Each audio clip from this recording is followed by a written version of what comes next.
Ang Buhay OFW ay hatid sa inyo ng San Miguel Corporation, Megaworld International, ang property one-stop shop at housing supermarket ng Overseas Pinoy.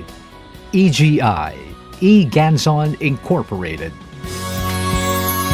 Laban man sa puso't kalooban, ikaw ay aalis at sila'y iiwan. Sa ibang bansa'y maninirahan nang makamit pangarap na inaasam. Buhay OFW, pangarap mo'y matutupad.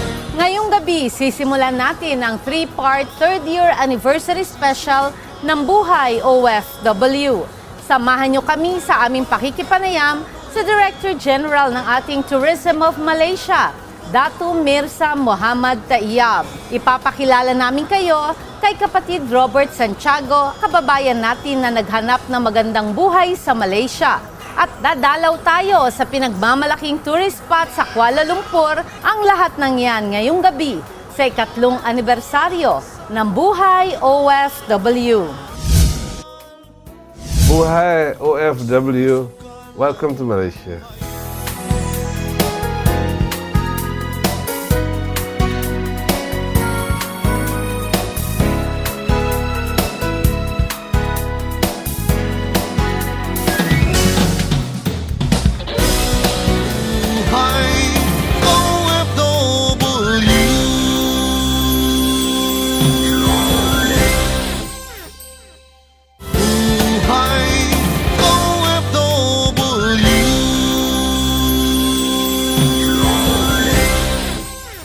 Ang Buhay OFW ay hatid sa inyo ng Megaworld International, ang property one-stop shop at housing supermarket ng Overseas Pinoy.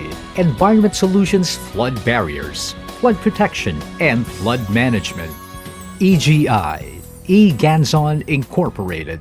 General Building and Engineering Construction Company, PASYAL Global, The Green Company, Eco-Friendly Steel Frames, Southville International School and Colleges. EGI Resort and Hotel, Mactan, Lapu-Lapu, Cebu City.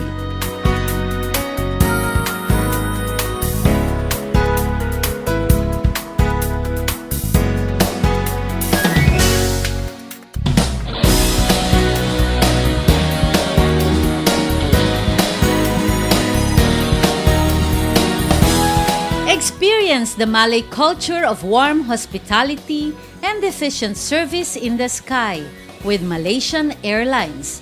Ang Malaysian Airlines ay nakatanggap na ng higit 100 awards nitong huling dekada. Ilan sa mga ito ay bilang Consistent World's Best Cabin Crew, Consistent 5-Star Airline at World's Best Leading Airline to Asia. Kami po sa Buhay OFW ay nagkaroon ng first-hand experience ng kakaibang comfort at tender loving care mula sa Malaysian Airlines sa aming pagpunta sa Malaysia, truly Asia. Malaysian Airlines is now connected to some 850 destinations in 150 countries across the One World Alliance Network. Magandang gabi po sa buong Pilipinas at welcome sa Buhay OFW. I would like to greet each and everyone, our brothers and sisters in Malaysia. Salamat petang. And we're very happy to have with us our Tourism Malaysia Director General, Dato Mirza Muhammad TAIYAB. Magandang gabi. Good evening, Dato. Good evening. Yes, you know, I'm very happy because we're all enjoying our stay in Malaysia and we would like to have more time to do our shopping in Malaysia. I'm glad. And I hope you will get all the opportunity to strike the bargain. Yes, that's right. Dato TAIYAB, I would like to ask you, being the Director General for our tourism, because you know everybody knows Malaysia, truly Asia. And slogan really depicts the true Malaysian spirit. Being the Director General for Malaysia Tourism, what is really your function and how do you handle the pressures of your job? My function is very simple and pleasant. I am supposed to tell everyone in the world who plans to holiday and is seeking for a place in this region, looking for a country like Malaysia, the options of holidaying here is essentially in the communication industry. I promote tourism to Malaysia. The task involves, of course, research, finding out who is looking for what and where they are. Talking about planning, getting some creative people putting up the ideas together, the communication process, and finally working out, deciding on which particular channel and how to convey it, what time, where, and how much, And we just monitor that. And on top of that, we also have conduct trips overseas where we participate in exhibition and fairs, where we meet people in the industry, people in the airline, the travel agents, also some writers, journalists, reporters, or TV stations, who really assist us in achieving our objectives. I would say the Malaysia tourism in Manila are doing their job so well. In fact, my job gives me a lot of opportunity to meet people like yourself, people from TV stations, from magazines, from other mediums, who have actually strong following, so that they can express their own views about the country, which will help, their readers, their audience, or their viewers to make a better judgment about the country. Dato, you have been increasing steadily in your tourist arrivals yearly. How do you make this happen? And also, if I'm a tourist and exploring Asia, why will I choose Malaysia? Okay, number one, to have a sustained growth, or even to support the size of tourism Malaysia has today, we have to invest heavily in the mass media to constantly remind people about the offerings of the country. There cannot be a compromise there. We have to invest and keep the communication going so that people are constantly reminded and updated about the progress that's going on here.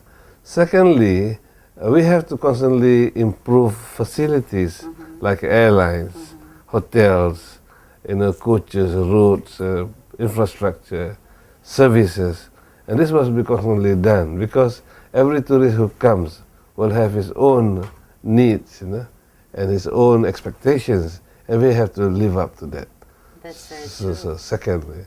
And finally, Malaysia is blessed because it's a country that has got beaches and also linked by land, to 3 or 4 of its neighboring countries in ASEAN. Unlike Philippines is an island, But in our case, we get the feeling of being an island because we have beach on both sides, and we also have the feeling of being a part of the mainland. So we can actually drive up from here to the rest of Asia. That's true. And a lot of our tourists actually come in from Singapore, from Thailand. A lot of Indonesians can drive up to our towns in Borneo, in Sabah and Sarawak. So a lot of Bruneians will drive out on the weekend to go and holiday in various spots neighboring them, like Labuan, Kota Kinabalu, and a few other cities in Sabah. So it is for that reason we are fortunate, we are accessible by many different means. Yes. You can come here by air, you can come by rail, Water, by you can come by land, you can come by water. Yeah. And then for people in Singapore, they can walk across, it's so close. It's So near. 3/4 kilometers across. That's right. Dato, can you tell us what makes Malaysia distinct from Okay. other tourist destinations? I will give you 5 reasons. Okay. Okay? Number 1, Malaysia culturally, we talk about culture everywhere in the world. We say once upon a time there was a king, Okay. there was this monarchy. And Malaysia today culturally has managed to contain it to the point that we still have our royalty still. Well, up to now. Yeah, we have it Yes. until now. We have the king, we have 9 other rulers who are actually monarchs. Okay. You know, born from the family of rulers, from ancestors. And they're keeping the tradition, the culture, and the festivities that associate with them intact. Intact. Yeah. So there are few monarchs left in the world. Yes. I like to make a claim. Yes. You can come here Yeah. and see half of them. Half of the remaining monarchs. You know? Of course, if you include Thailand, Thailand has got a living monarch. And in Asia, we have one in Cambodia, Japan, the Emperor of Japan. You know, but there's not so many left in the world. But we have them. Number one, here the emphasis is on culture. Culture. Yeah, so for it's culture that retains monarchy, and monarchs are associated with a lot of cultural activities. We have Malaysia has number 2. Malaysia celebrates the most festivals. Oh, so many festivals. Yeah, we have a holiday for every religious festival of the world. You know, every Malaysian will know whether it is Chinese New Year, is Idul Fitri, you know, the holy at the end of the holy month of Ramadan, or whether it's Christmas, or whether it's a Vesak Day, which is a Buddhist celebration, Buddhist or celebration. Diwali, a Hindu celebration, or Vaisakhi, a Sikh celebration. We also have in Sabah and Sarawak we have Kaamatan, we have Gawai. We celebrate more festivals than any country in the world. Now the celebration of all these festivities, plus our own retention of the feudal monarchy, suggests that we are very cultural. You know, culturally we are rich, and a rich culture, which is actually has brought in the major influences of the whole region, the Indian, the Chinese, the Arabs, and the people from this peninsula. So we call ourselves a microcosm of Asia. Macrocosm of Asia. Asia. Correct. Wonderful word. Therefore, we make a claim now that in terms of proportion, Malaysia has the best representation of population from other parts of it's Asia. complete on its own. So that's why we claim it Malaysia truly Asia. Okay, reason number 3. Okay. Infrastructure. Infrastructure. Wow, I can see that. You in can my come own here, eyes. you can come to Malaysia, stay in KL, and have an airport every hour It's true. to land. Every state has an airport. They can land big aircraft, and they're only 1 hour apart from here. Yes. You know, and that's so much about going by air. Even the jungles, we have roads, proper roads taking you right to the heart of the jungle. 140 million old jungle, and you can be driving there in the comfort of a 5-star, comfort, going to the jungle. So we have good infrastructure. Yeah. Good infrastructure which can take you places safely, comfortably, and at a good speed. You don't lose so much time. Yes. Number 4, Yeah. language. Language. Yeah, Yes. yeah. Many places have beautiful attractions, Yes. but you have difficulty to communicate, and often not getting what you exactly expect because of Yes. language barrier. You will not have that here. Yeah, no language barrier because everybody can understand each other because of the English language. English is very widely spoken, and I think literacy rate is nearly 100% here. Yes, So every Malaysian is not only open to foreign culture, but they also try very hard to understand each other because they live in that environment. So finally, we're talking about safety. Safety, because having existed with various cultures together, we have learned to understand and appreciate each other, and as a result, there's a high level of tolerance and understanding. And we have inherited a system of government where the police, army, and all that is trained by international standards. So that has remained, and thus giving us an environment where you can live here. And a lot of people who come in here, they say, this is European standard. They will put it like that. That's what I like to state in terms of our systems here. Yes, correct. They're all intact, and it can give the assurance to the tourists about the safety, comfort, and well-being. True, huh? Safety is very important, especially if you're traveling. You want to enjoy life and be comfortable. At least you have that peace of mind. Yes. All right, wonderful. Yes. And then I didn't talk about food yet. Oh, the food is fantastic. Yeah. Now, with so many different people living here from different parts of the world, they brought their food with them, and the choice of food is unlimited here. Yeah. But I love the spicy food and one with the coconut, the curry, and then the dessert is fantastic also. Datu, now may I ask something very important? How's the rates, prices? How competitive? Is living in Malaysia expensive or just comparable? In terms of hotel rates, and if you're talking about tourism, Malaysia has probably the most attractive hotel rates of any country in the world. The 5-star hotels here are, about half the price of what you find in Singapore or in Thailand. And we have also living costs in Malaysia is very, very low. Yeah. Much of it because the government is keeping a very strong control on prices to ensure that things are not inflated, indiscriminately. And as such, I think you can live here comfortably. Rental, housing, even moving around, food, it's very, very economical here. So what are the tourist promotions, tourist events or activities that you have in line for 2014? 2014, we had identified more than 200 events, cultural, religious, sporting, concerts, shows. We had collected more than 200. And we have a calendar of 200 of them. Wow. And we featured them as activities for tourists to participate for this year. And some of the major ones are like the Formula One race for sports tourism. We have PGA Golf, FedEx Cup. It's in the circuit. They're playing here.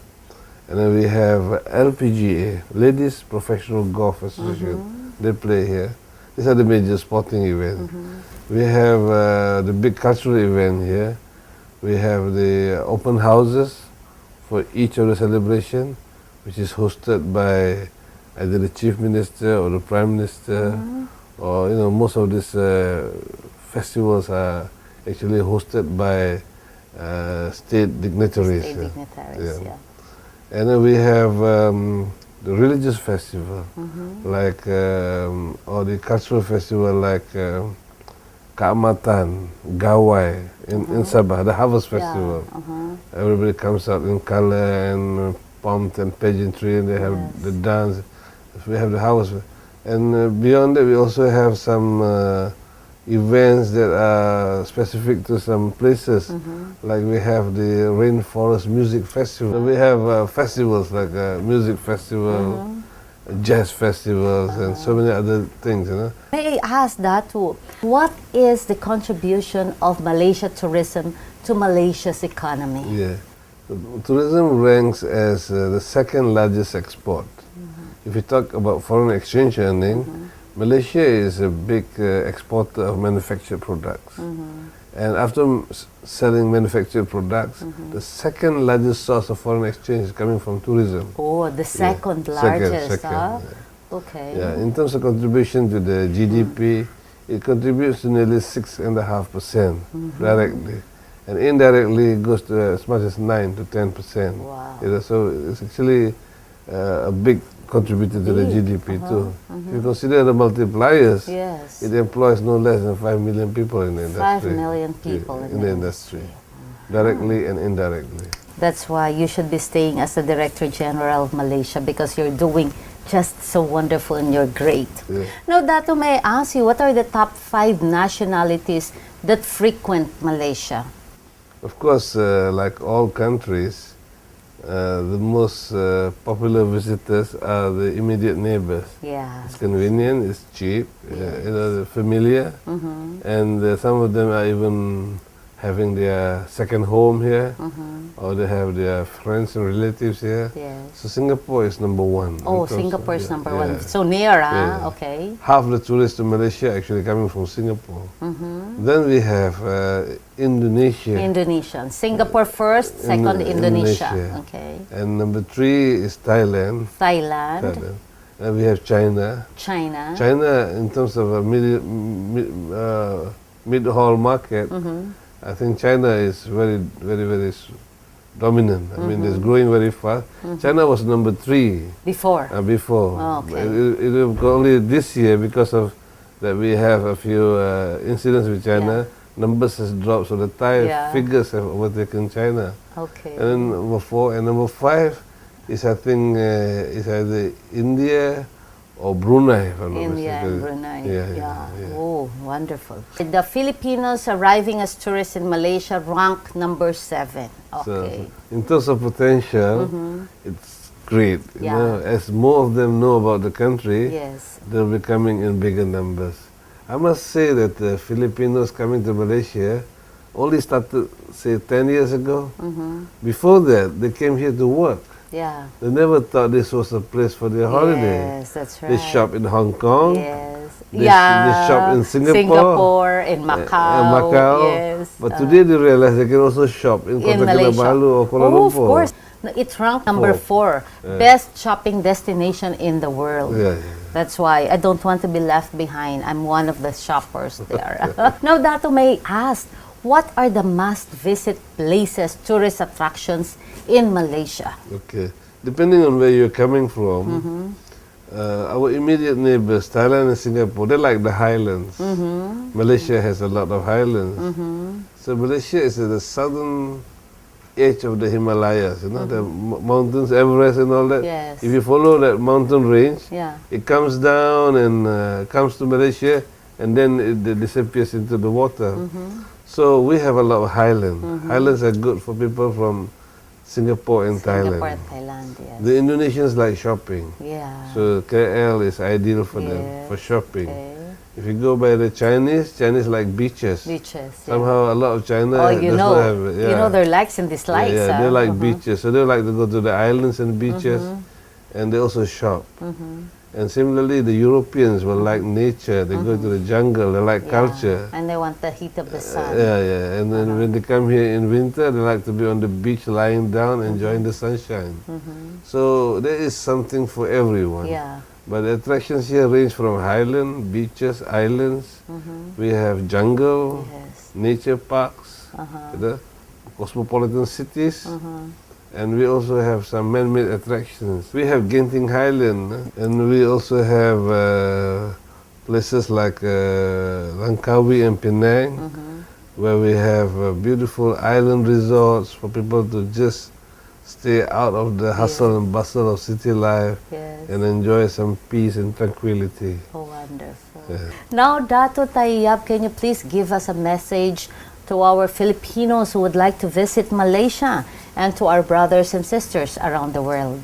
Okay, so all viewers of your TV program, I'd like to invite you to Malaysia, particularly during our Visit Malaysia year 2014. And if you can make it within the short time left, we have another year of celebration lined up, Year of Festival 2015. For Filipinas and your audience around the world, a holiday to Malaysia will only entice you to come back again, because you can never know what to expect and enjoy here. There is something for everyone. Welcome to Malaysia. Selamat datang ke Malaysia. Wonderful. Thank you very much, Dato TAIYAB, for being with us in Buhay OFW. And we are very happy to be with you today. Thank you. Thank you.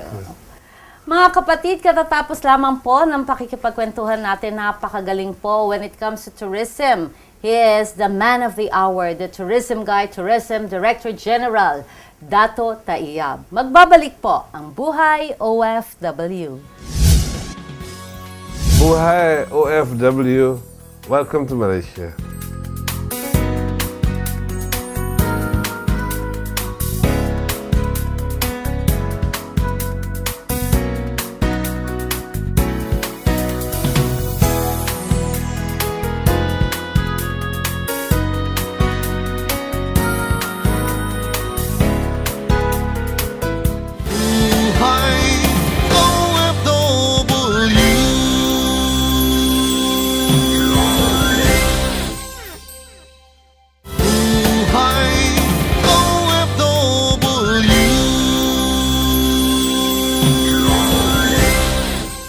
Ang Buhay OFW ay hatid sa inyo ng West Insula Condominium, Fukoidan Slimming Rejuvenation and Wellness Center, a Fukoidan capsule. Look young, live longer, a gift of health from the sea. The Malaya Business Insight. EGI Pamulinawen Hotel, Lawag City.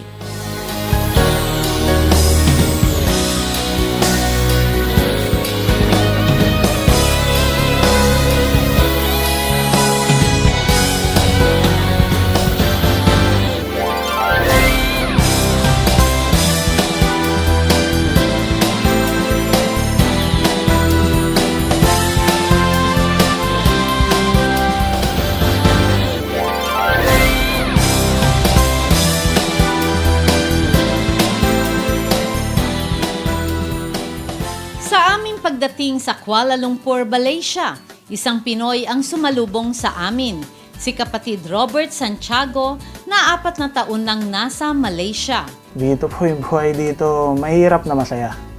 Kasi masaya kasi yung kinikita namin dito, kumbaga pag kinumpare mo sa Philippines, malaki talaga. Tapos yung cost of living dito ma'am sobrang baba kesa sa Pilipinas. Eskwela po ng bata dito, 100 ringgit lang po per year. Maraming highways dito, ma'am. Tapos, yung mga parking dito, yung mismong mga tao magbabayad na lang. Wala nang yung parking, magbabayad ka pa sa parking ng tao. Wala nang ganun, ma'am.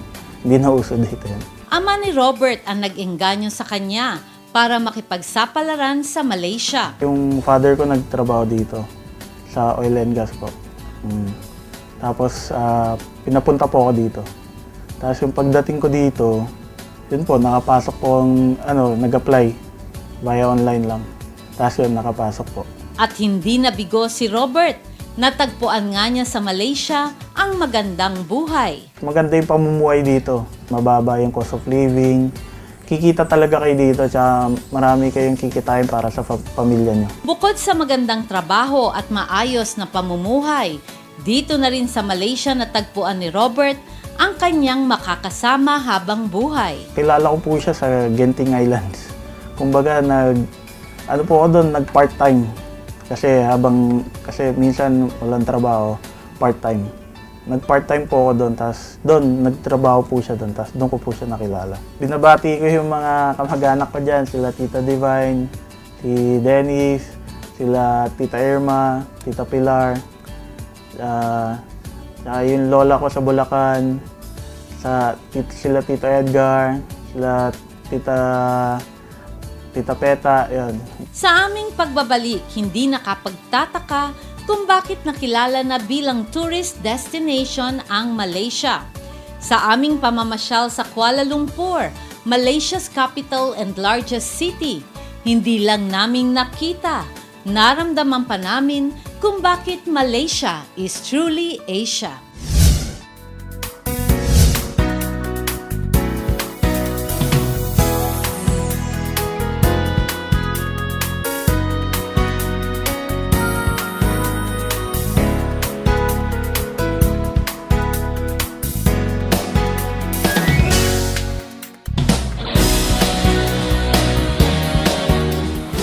Buhay OFW.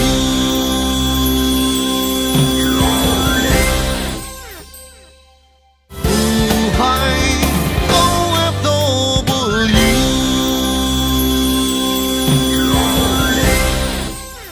Ang Buhay OFW ay hatid sa inyo ng Environment Solutions, Flood Barriers, Flood Protection, Flood Management, PASYAL Global, The Green Company, Eco-Friendly Steel Frames, The Manila Times, Drive It, EIFS Systems, as green as it gets. EGI Albergo Di Feroca Hotel, Baguio City, where every day is a holiday. APG, International Aviation Academy Incorporated.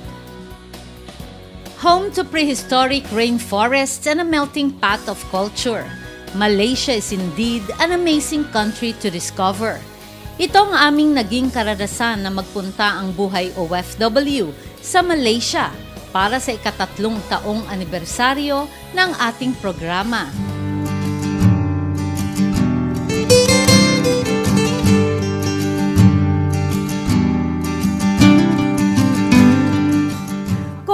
Pilipinas ay may Malacanang, ang Malaysia naman ay may Istana Negara. Narito tayo ngayon sa The New Istana Negara, ang opisyal na residente o palasyo ng Head of State ng Malaysia, His Majesty Dayang di Pertuan Agong. May laki itong 97.65 hectares. Tinatayang nasa 800 million ringgit ang nagasto sa pagpapatayo nito nang umabot ng 4 na taon. Ang disenyo nito ay pinaghalong Islamic, Malay at Western architecture. Makikita sa loob ng New Istana Negara ang pinakamalaking locally made chandelier na nilikha sa Kuala Selangor. Nakapaligid sa mga dome ng palasyo ang 8 malalaking paintings na nagpapakita ng kasaysayan ng Malaysia mula noong kapanahunan ng Malacca Sultanate hanggang sa kasalukuyang era na nagpapamalas ng mabilis na pag-unlad ng bansa.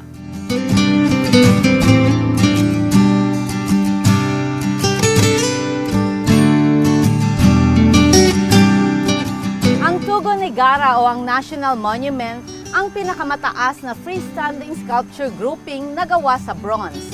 Pagbibigay-pugay ito sa mga nagsakripisyo ng kanilang buhay sa pakikipaglaban ng Malaysia noong World War II at Malayan Emergency para sa kanilang kalayaan. Ang Warriors Day ng Malaysia ay ginugunita tuwing ika-31 ng Hulyo, kahalintulad ito ng National Heroes Day ng Pilipinas. Ang bronze figures na nasa ibabaw ng monumento ay nagsisimbolo ng 7 katangian: courage, leadership, sacrifice, strength, suffering, unity, and vigilance.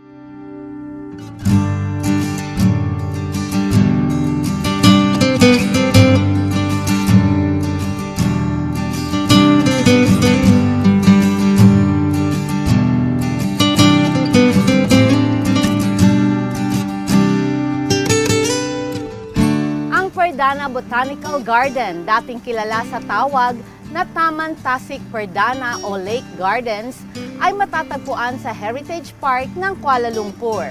May kakaibang ambience ito ng tropical rainforest na nasa kalagitnaan ng metropolis. Matatagpuan din po dito ang bunga raya, ang national flower ng Malaysia.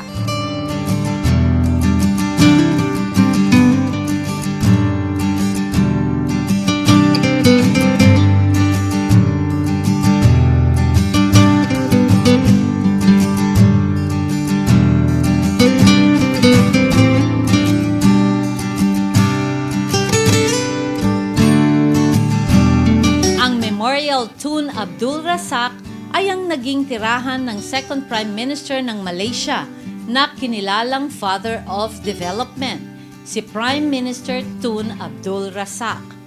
Ang tirahan na ito ay ginawang memorial para bigyan ng pagpapahalaga at karangalan ang kanyang malawak na kontribusyon sa pagiging progresibo ng Malaysia.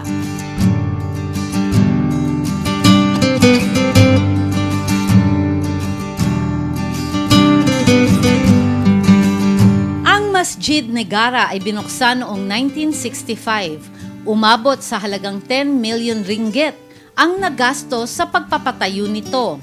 Ang semi-open umbrella-shaped na bubong ay simbolo ng Malay culture ng maayos na pagtanggap sa mga bisita at pagbibigay ng masisilungan sa mga nangangailangan.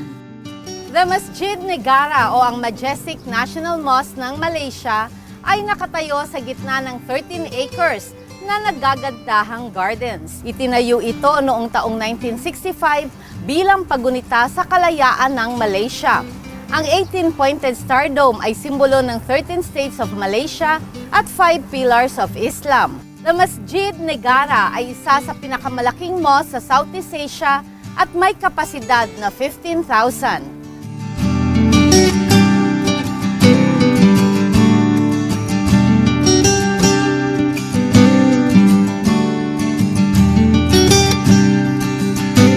Ang 41-meter clock tower na ito ay inirigalo ng British Queen sa Malaysia. Inihalin tulad ito sa Big Ben ng London. Ang Dataran Merdeka o kilala sa tawag na Merdeka Square ay ang tinatawag nilang Old Colonial Heart ng Kuala Lumpur. Dito, sa harap ng Sultan Abdul Samad Building, unang itinaas ang Malayan flag noong August 31, 1957. Ang salitang Merdeka ay nangangahulugan ng kalayaan, free o independence. Ang flagpole ay may taas na 100 meter. Kilala din ang lugar na ito sa tawag na Independence Square. Ito ang tinagurian nilang sentro ng kasaysayan ng Kuala Lumpur. Malapit ito sa Gombak River, Masjid Jamek, Central Market at sa Chinatown.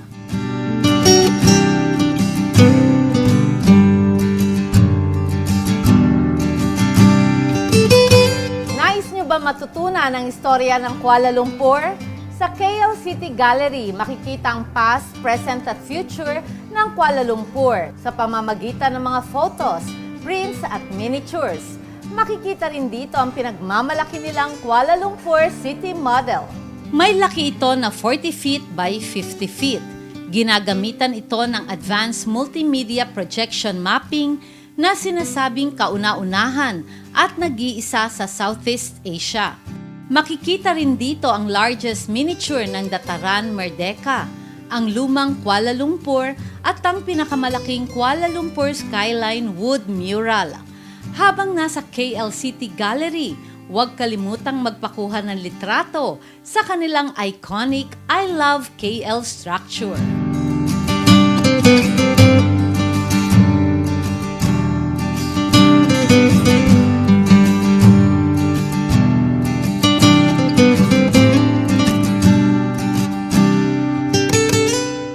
Cultural Bazaar ang tawag sa lugar na ito sa wikang Ingles.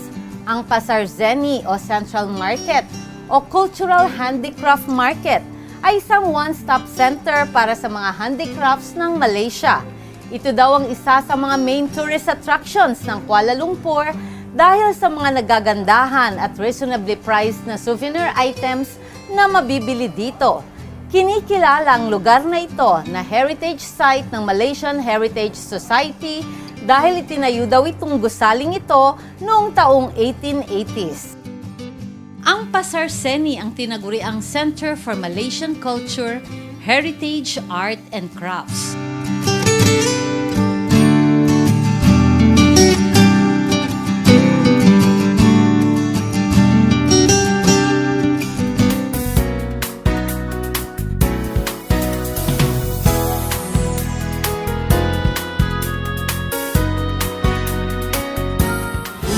Buhay OFW.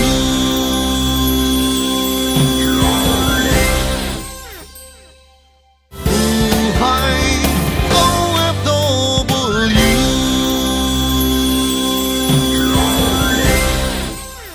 Ang Buhay OFW ay hatid sa inyo ng San Miguel Corporation. Drive it. EIFS Systems. As green as it gets. A Fucoidan capsule. Look young. Live longer. A gift of health from the sea. Southville International School and Colleges.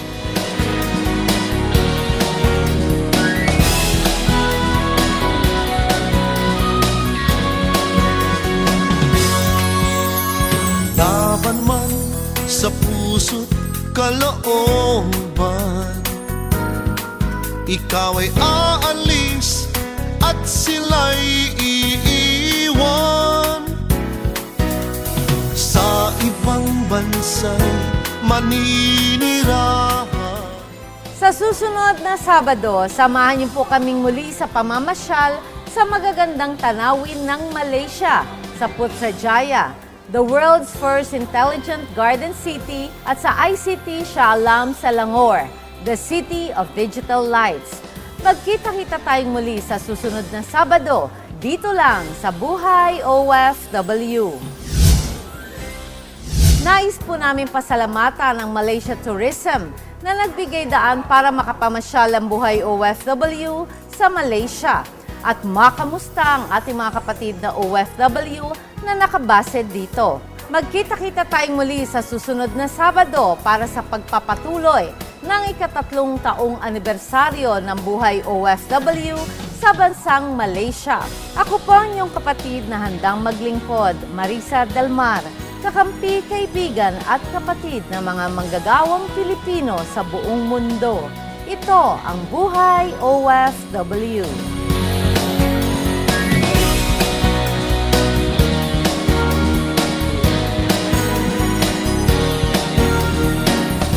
Ang Buhay OFW ay inihatid sa inyo ng San Miguel Corporation, Mega World International, ang property one-stop shop at housing supermarket ng Overseas Pinoy.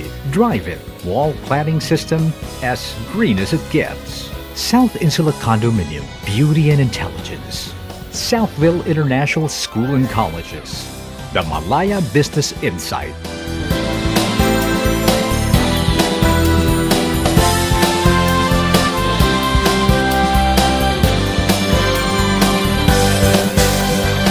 Bakang magpaalipin sa ibang bayan.